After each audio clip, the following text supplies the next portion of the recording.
And we are back live with another edition of the Lakers Fast Break podcast.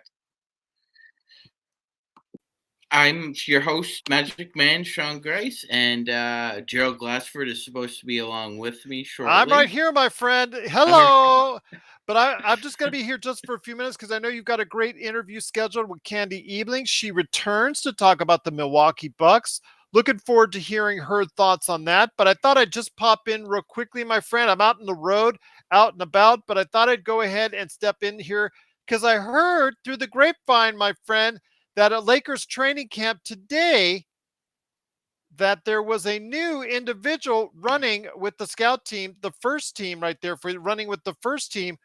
Who, pray tell, was that, my friend? Yeah, Gerald. So, according to reports, that particular individual was Torian Prince.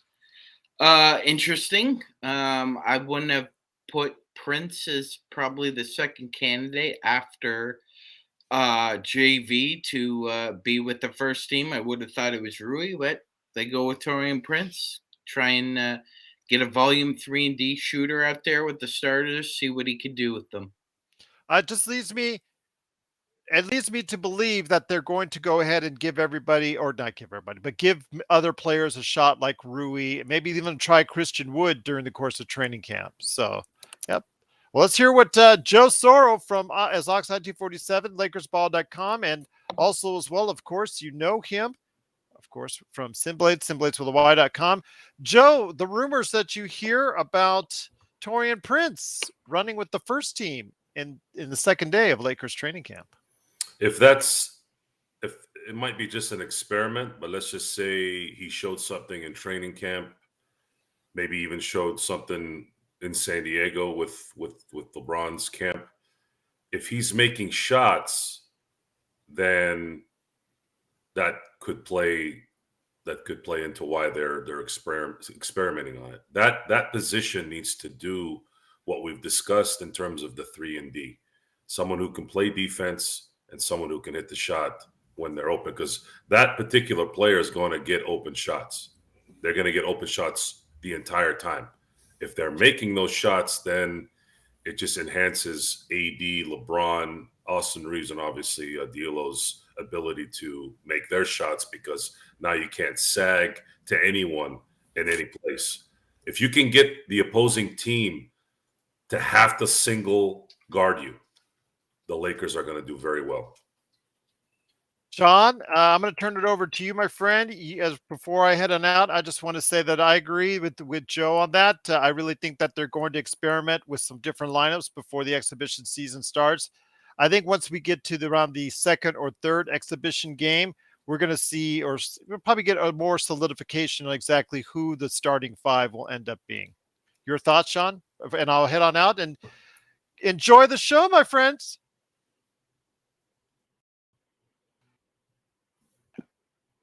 Eventually it's just going to end up being, Jared Vanderbilt's position to lose.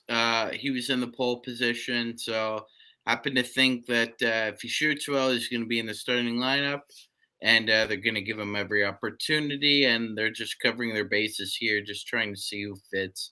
As we welcome in Candy Ebling, Candy from the South Florida Tribune. Welcome back in. Thank you again for having a discussion, because there was a big move that was made about a week ago.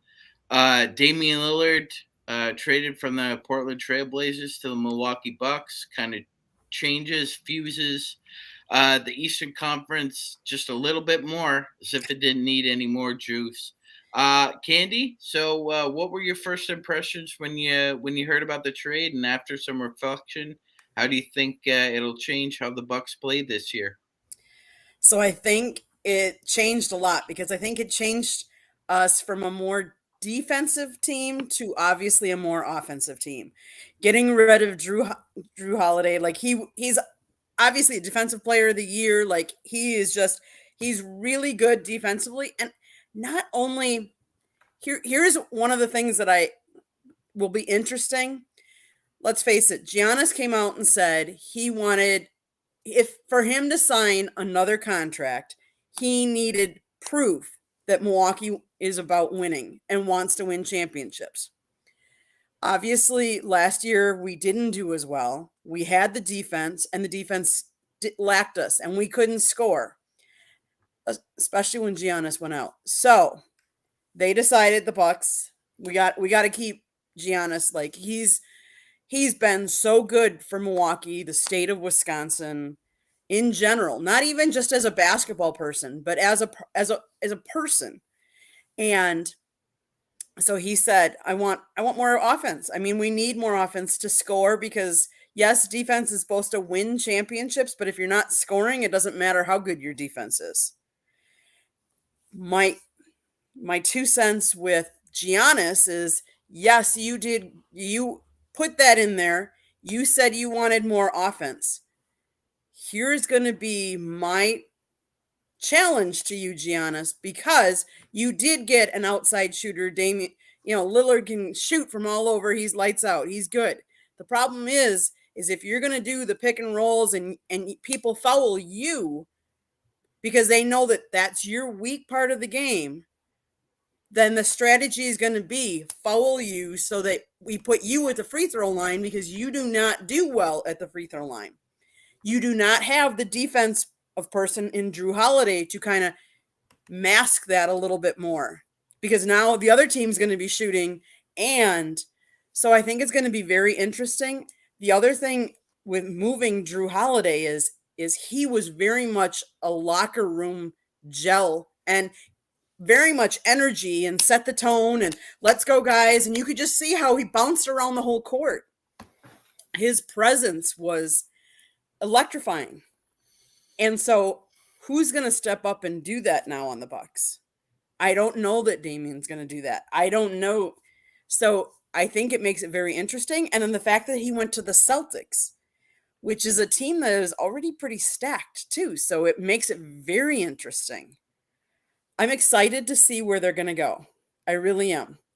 But from what I've been told, is Jrue Holiday was very much their family was central in Milwaukee as well. And he did a lot of community events. So Milwaukee is losing more than just a basketball player. They're losing somebody that really helped gel the city and did a lot of outreach and stuff like that. We wish him all the well. Don't get me wrong, but we're going to miss him. Yeah, it's it was kind of a culture trade as much as anything else, just as far as talent is concerned. We recently had Peter Sampson on, who's formerly of the Blazers Edge and basically a renowned Portland sports authority for the past 15 years. He was basically saying the same thing about Damian Lillard, Candy, that Portland was going to miss his generosity and his charitable attitudes as well. So this is a huge monumental change for both teams. I would say this, and even with the Lillard trade, I still think I'm with you. I think it basically the season goes as far as Giannis's knees and Brook Lopez's back allow them, because we saw it a couple years ago, Candy, with Coach Bud and their defense. They gave up the most threes in the NBA a couple years ago. Mm-hmm. And then Bud decided to switch it up last year, and it was more of a hedging and kind of a spider web kind of team where they drew everybody kind of into the mid-range and allowed Brook Lopez or Giannis to feast on either ball handlers who were trying to get floaters over trees, or they just couldn't disrupt the passing lane. How do you feel Lillard's defense or lack thereof affects that? Because we also saw Giannis take a little dip with his steal percentage and his block percentage. I think that was most notable, is that Giannis's defensive impact wasn't really felt as it had been the past 4 years, including the 2 he won as a Defensive Player of the Year award. So do you think his defense will be even more important this year? Oh, yes. Oh, yeah. I mean, like Giannis came out and said it was because of Jrue Holiday and that steal in Game 5 that they made it, that they kept going on. And the one thing, I mean, Jrue Holiday, of course, as players move on, they always, or typically the big name players will address the fans. And Jrue Holiday said, you can never take that championship away from Milwaukee at this point. They're champions. That team was champions. But but Jrue brought a lot, like I said, a lot of energy and a lot of defense. And I think all of the guys have to pick up their defense. And say what you want. I've never been a big proponent for Grayson Allen, so I don't think we're going to miss him a lot. But he also was defense too. If you think about it, I mean, he was the one that had some cheap shots. I hate to say it, but that's what he's known for. Let's face it. But he was more defensive too. So I think it's just going to be interesting how well the coach gels that team now that there's such a big change in the top echelon there. I think that's going to be very key, and how he motivates all of the other players to step up their game. Excellent. Joe, do you have any questions for Candy? Milwaukee greatly improved by bringing in Damian Lillard. You have to look at it from the opposing side with him more than anything. As good as Jrue Holiday has been in his career, teams are not really devising a plan to stop him. Damian Lillard is a force, and now you're giving him a lot of help. And I'm going to start with Damian Lillard here first before I go into Giannis. So Damian Lillard, for years, was the lone gunman. I know LaMarcus Aldridge was there, but that's so long ago. It's almost a memory that doesn't even exist anymore. But the last, 5 seasons, he's been on his own. And he has carried Portland as about as much as you can carry a franchise. He's been loyal as much as you can be loyal. He tried. He really tried. And I think that's important to state. So now he goes to Milwaukee. Yes, he didn't want to go to Milwaukee. He wanted to go to Miami. But a lot of that was due to the fact that he respected the culture in Miami. And I'm sure the weather played a factor too. It always does. But I think more than anything is he wanted to go to a team that he felt he could be the missing piece to going and winning a championship, right? So that makes sense. However, going to Milwaukee might be a better team overall. And Giannis has had an interesting demeanor on the philosophy of where he wants Milwaukee to be. And if Damian Lillard does Damian Lillard things, Giannis is going to have to make a decision on whether he's full of it or he wants out. Anyways, because I still kind of feel something weird over there. I don't know if there's something behind the scenes going on. I just don't see a lot of it's always followed by a but even after that trade. So I don't know what's going on over there. I won't get into the details on that, but I'll stick to Damian Lillard. Damian Lillard is a force, and teams are going to have to devise a plan to stop him. And when you're spending a lot of time worrying about someone, the whole issue with defense now switching over a little bit, in a lot of ways, in today's NBA, it might not be as important as it used to be. So if you can't stop Damian Lillard because Giannis, because Brook Lopez, because Chris Middleton are going off, then you're not going to win those games. And being at the Eastern Conference is the inferior conference. The Milwaukee Bucks and now the Boston Celtics improving the way they have, they're likely going to be the two teams that battle. But I've made that mistake before. I have made that mistake thinking last year I thought, oh, for sure it's going to be Philadelphia and Milwaukee. Well, I was sorely disappointed. But it looks like Boston and Milwaukee are going to be the two teams that rule that conference. And I fully expect, as long as there's no major injuries, for them to be fighting it out for the Eastern Conference crown. So the end game here is Milwaukee greatly enhanced their chances of winning a championship by bringing Damian Lillard in. Damian Lillard doesn't have a personality, at least from what I've seen, that would clash with another star. There's no negative with him, it seems. And if there's not going to be any negative behind the scenes, then I don't see how the hell this is not going to work. And now you can probably start putting Giannis on defensive assignments instead of worrying about preserving him on offense, which I think Bud eventually ended up getting fired because of that philosophy. I can't figure out why, because if there's this guy's in his prime, use him. If you're a 1 seed, if you end up winning a couple championships instead of worrying about year 10, 12, and 13, you're Milwaukee. You guys hadn't won a championship in 50 years. You won one. Try to get another one. It means a lot. Joe, when and Candy, you're right. Nothing, can't take anything away from that championship. But I gotta be honest, Joe. I would call this Bucks era disappointing. They've been it is disappointing. They've been to an Eastern Conference championship that Toronto can say all they want. The Bucks should have just rolled them, right? Up 2-0. You're up in double OT against them. You got them right where you want them. And then it was lights out after that. It was 4 straight. And then I thought last year, I really thought they could have beat the Heat even without Giannis, because they had paid a lot of money. And I understand why ownership was probably frustrated at Bud because of that. We're paying a lot of money, and we're paying you a lot of money not to get out in the first round. So while I agree with just about everything Joseph said, I also think that there's tremendous pressure on all these gentlemen right now, because all of them are in their mid-30s now. Giannis is the only one who's under 30. Dame's in his mid-30s. Chris Middleton's approaching his mid-30s. Brooks 35. I think they're in a good spot, Candy. But what do you think is the flaw right now?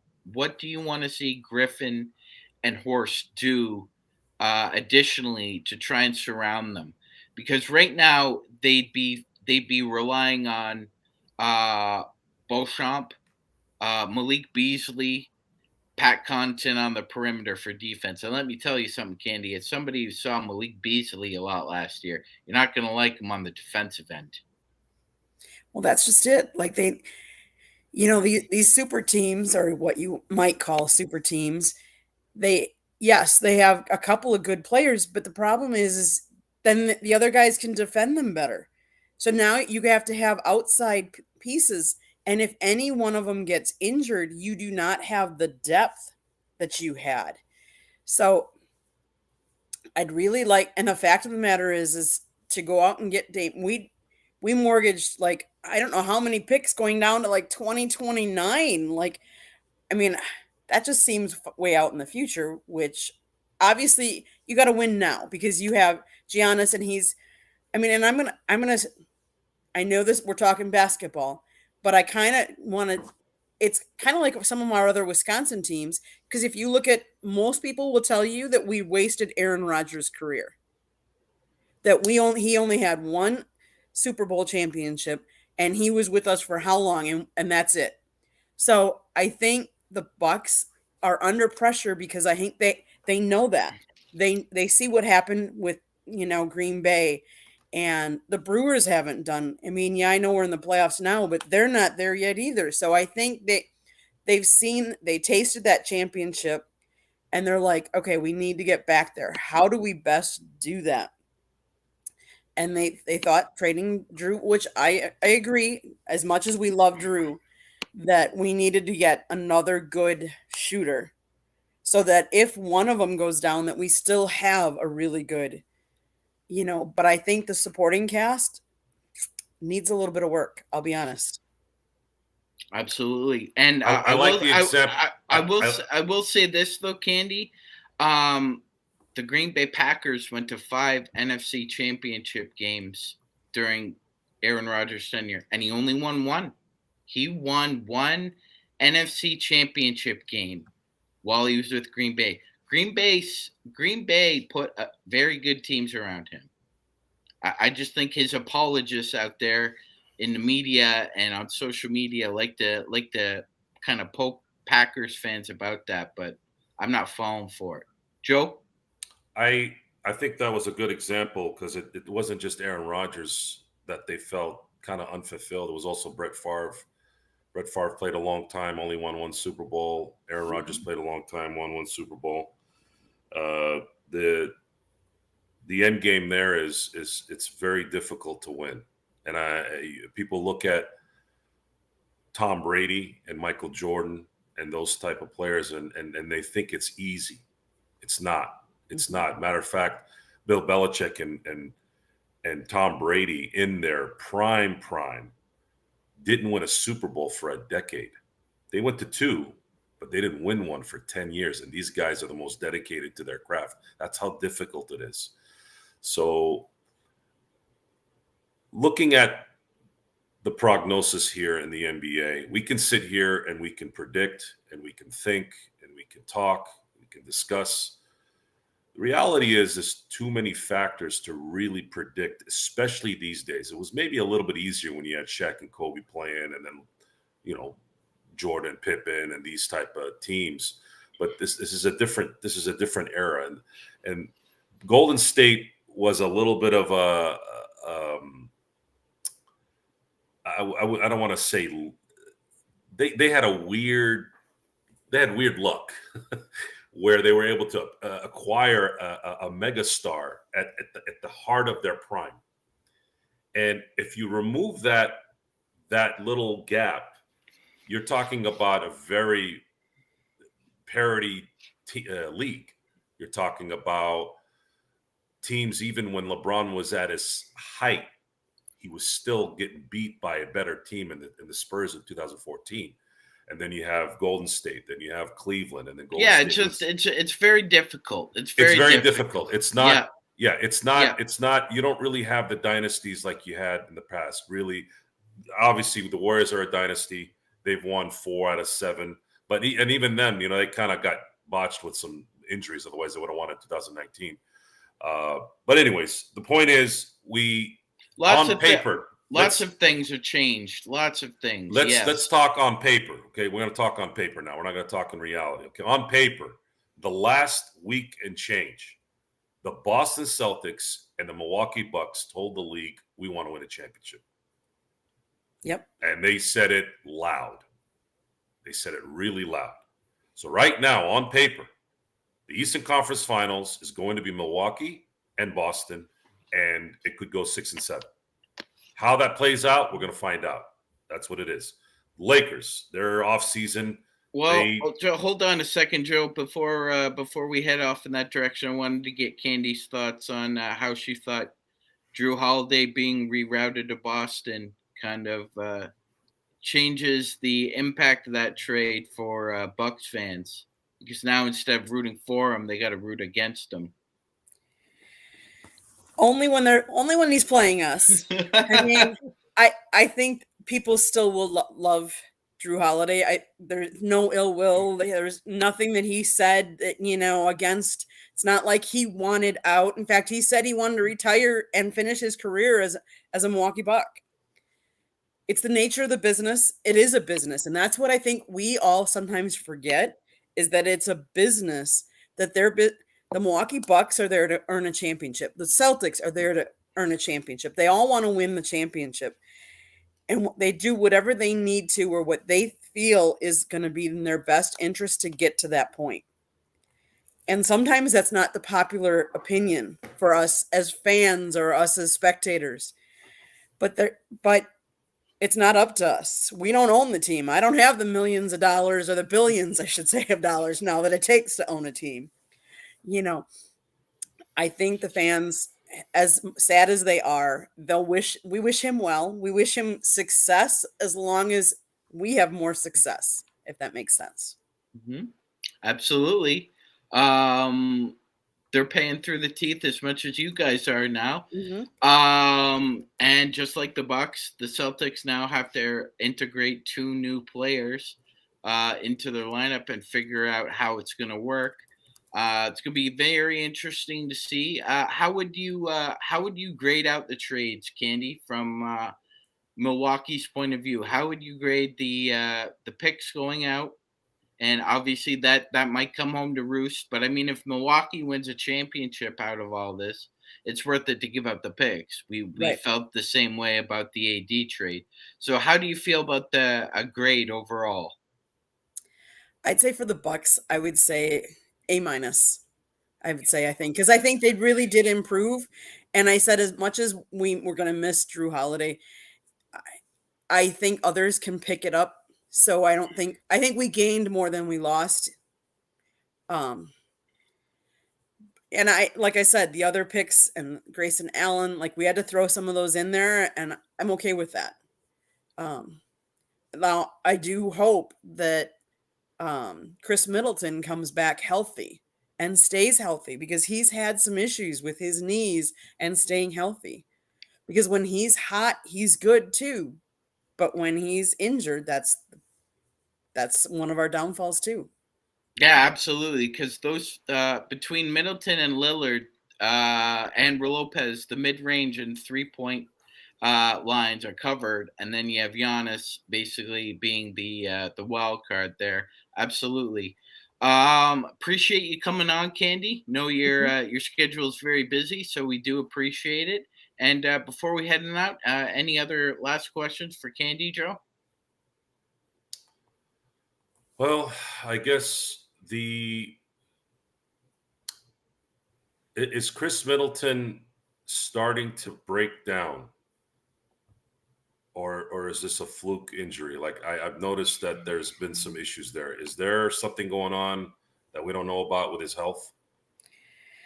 I don't know. I don't know about that. I mean, I think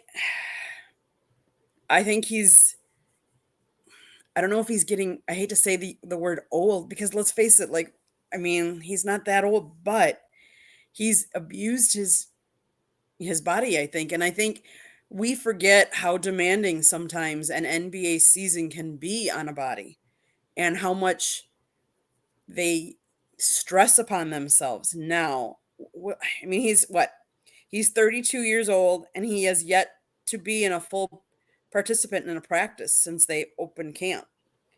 So, Middleton did reportedly, he went surgery on his knee. It was a minor arthroscopic procedure after the Bucks were eliminated. But sometimes it takes longer for our bodies to heal. And he's, I don't know.